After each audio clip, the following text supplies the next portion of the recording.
23 তারিখ সম্ভবত আমরা 4টি দাবি জানিয়েছিলাম, যে রাষ্ট্রপতির অপসারণ, সংবিধান পরিবর্তন এবং বিগত সময়ে 3টি যে জাতীয় নির্বাচন হয়েছিল সেই নির্বাচনগুলো অবৈধ ঘোষণা করে এবং যারা অংশগ্রহণ করেছিল কিংবা হচ্ছে অবৈধভাবে এমপি হয়েছিল তাদেরকে সেই জায়গাটি প্রশ্নের এবং বিচারের জায়গায় নিয়ে আসা।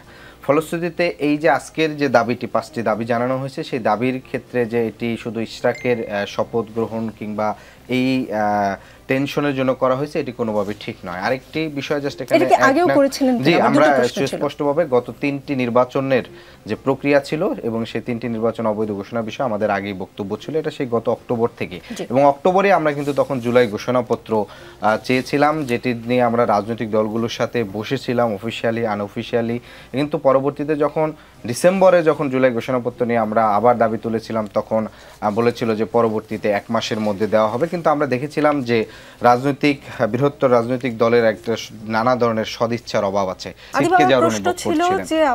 দক্ষিণেও কোনো সিলেকশনের মেয়র হতে চান? দক্ষিণে আমাদের সিলেকশন বলতে আমাদের সিলেকশন হবে না, এটি সরকারের মতন করে। হাসনাত আব্দুল্লাহর নাম শুনি, দক্ষিণে আপনারা হাসনাত আব্দুল্লাহ নাম বলতে, হাসনাত আব্দুল্লাহ অভ্যুত্থানের অন্যতম গুরুত্বপূর্ণ ভূমিকা রাখছেন, তাকে নানাজন তার ব্যক্তিগত জায়গা থেকে তাকে আকাঙ্ক্ষা করতে পারেন, কিন্তু এটা আমাদের কোনো সিলেকশনের জায়গা থেকে না।